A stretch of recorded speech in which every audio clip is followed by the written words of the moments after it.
Hello, I'm Eric Shinakian, and today I'll be presenting two classic areas of social psychology: how language can shape memory, and how authority influences obedience. I'll start with Loftus and Palmer's car crash memory study, and then connect it to modern replication in sports. After that, I'll move into Milgram's obedience experiment and a follow up study conducted with children in Jordan. Together, these studies help us understand how easily our memories can be influenced and how strongly we respond to authority. In today's presentation, I'll move through four major sections. First, I'll explain Loftus and Palmer's memory study involving car crash videos and how the verbs used in question altered people's recollections. Then, I'll connect that work to a modern replication in sports psychology, where researchers tested whether wording in hockey commentary could shift how people perceived the collisions. Next, I'll transition into Milgram's obedience study, which explored how far someone would go when instructed by an authority figure. I'll follow that with a cross-cultural replication that examined obedience among children in Jordan. Finally, I'll bring all these findings together to show what they reveal about how memory and obedience operate in real-world settings today. Throughout the presentation, I'll emphasize why these studies continue to matter and how they help us understand human behavior in everyday life, institutions, and legal contexts. Loftus and Palmer were interested in eyewitness memory, specifically how reliable it is and whether the way a question is worded can change what someone thinks they saw. This is important because eyewitness testimony is often treated as objective evidence, even though memory is actually reconstructive. In their study, participants watched short films of car accidents. Afterward, they answered questions about what they observed. The critical question was about the speed of the cars, but the researchers changed a single verb. Some participants were asked how fast the car was going when they hit each other, while others heard words like bumped, collided, or smashed. The researchers expected that stronger, more intense verbs would lead participants to estimate higher speeds. They also wanted to know whether the influence of the verb would go further than a simple guess, whether it would actually alter someone's memory of the accident. The results showed that the wording of the question had a striking effect. Those who heard the word smashed gave significantly higher speed estimates than those who heard milder words like hit or contacted. But the most influential part of the study happened a week later. When participants returned for a follow-up test, they were asked whether they remembered seeing broken glass in the film, even though no glass had been present. Participants who had originally received the word smashed were much more likely to claim they remembered seeing broken glass. This suggests that memory had been reconstructed based on the verbal cue. In other words, the verb didn't just influence their answer in the moment. It actually shaped how they remembered the event over time. The study became one of the foundational pieces of research in the misinformation effect and dramatically changed how legal systems think about eyewitness testimonies. More than 40 years later, Goldschmidt and colleagues wanted to see if the same wording effect would appear in a different, more realistic and emotionally engaging context: sports. They used real NHL hockey footage, where people collide at high speeds, and tested whether the descriptions of the collision, such as calling it a contact, bump, or smash, would influence people's perceptions. They tested two versions of the study. In one version, participants watched the collision and then read questions about it afterwards, similar to Loftus and Palmer's original design. In the second version, participants listened to live style commentary, where the announcer used different words to describe the collision during the event itself. The researchers wanted to know whether wording could influence estimated speed, perceived aggression, or how badly the hit seemed to injure the player. In the first experiment, where participants simply watched the clip and were later asked about it with different wording, the results showed no significant effects at all. Participants' speed estimates did not change based on whether the hit was described as a bump, contact, or smash. Judgments about aggression or injury also remained unchanged. This stands in contrast to Loftus and Palmer's original findings. The researchers suggested that people might be less susceptible to post-event wording effects in contexts where they already have strong expectations. For example, hockey fans know what collisions look like and may rely more on the visual information than on the wording afterwards. It also suggests that wording effects may be strongest in controlled laboratory settings where events are ambiguous and weaker in more realistic settings where people bring prior knowledge. The second experiment produced a very different outcome. When the wording was part of the live commentary rather than a post-event description, participants' perceptions were influenced. Interestingly, the results did not match the hierarchy found in Loftus and Palmer's study. Participants who heard the word contact, which sounds mild in everyday language, actually estimated the highest speeds. Those who heard smash estimated lower speeds. The researchers suggested this might be because sports have their own language norms.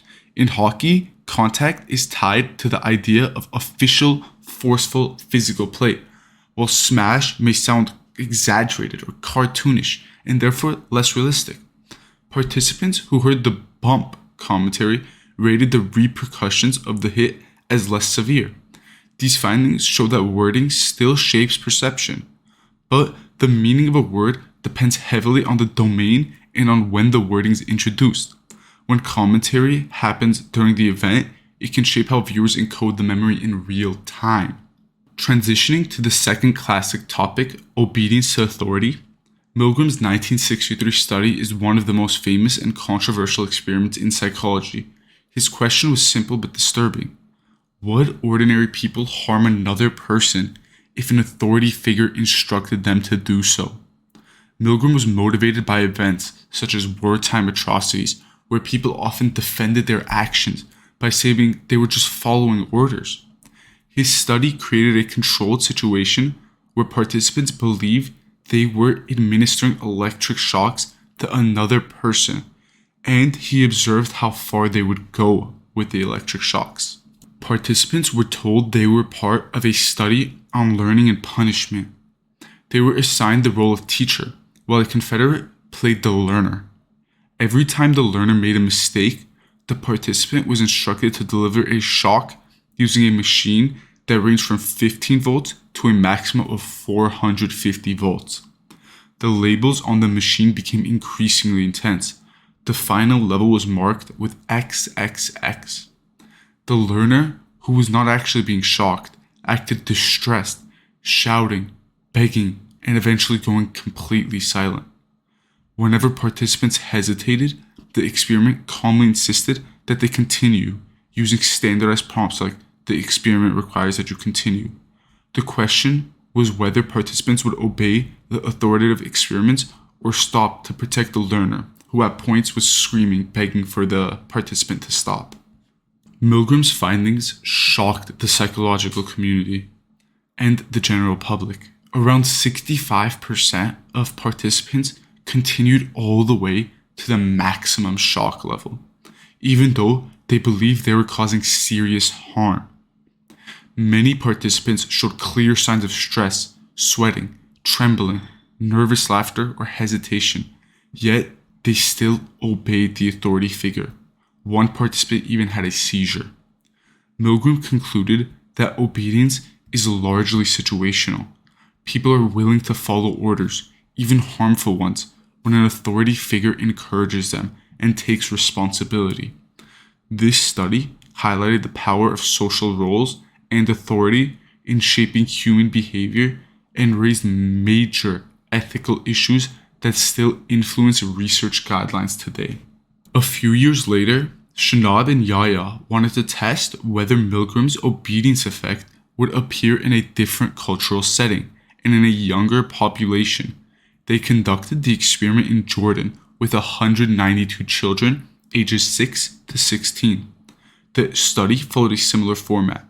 Children in the experimental group were instructed to administer shocks that increased in intensity, while a control group was free to choose. The results showed a very high obedience level, even higher than Milgram's original study. 73% of children in the experimental condition went to the maximum shock level, compared to only 16% in the control group. Interestingly, there were no major differences between boys and girls or across the age groups, although girls were more likely to explain their obedience by saying they were following instructions because they were told to. This study demonstrated that obedience to authority is not limited to Western adults. It appears across all cultures and can even be observed at young ages. When we put these studies together, they reveal how strongly external factors shape human behavior. The memory studies show that memory is not a perfect recording. Instead, it is influenced by language, expectations, context, and even the timing of information. But the follow-up research also shows that these effects aren't universal. They can change depending on how familiar people are with the situation or how the information was presented. The obedience studies reveal that people across different cultures and ages tend to follow authority, even to the point of causing harm, especially when responsibility is shifted to the authority figure. These findings suggest that behavior is not simply a reflection of personality or morality. It's deeply shaped by context, social pressures, and the way information is being framed. These studies continue to have real-world implications today. In the legal system, Loftus and Palmer's work has transformed how police conduct interviews, emphasizing the need to avoid leading questions. Courts now recognize that eyewitness testimonies can be heavily influenced by suggestion, memory distortion, or media framing. In everyday life, we see similar effects in how news outlets, commentators, and social media descriptions shape public perception of events. Milgram's work also applies broadly. For example, in police departments, hospitals, the military, and workplaces where authority structures can pressure individuals to comply even when they're uncomfortable, understanding how obedience works helps institutions build safeguards, such as ethical training, whistleblowing protections, and systems that encourage questioning harmful orders. Overall, these studies help explain how people can be influenced without realizing it, and how important it is to create environments that protect against these pressures. Thank you for listening. Here is my APA references for all 4 studies discussed today.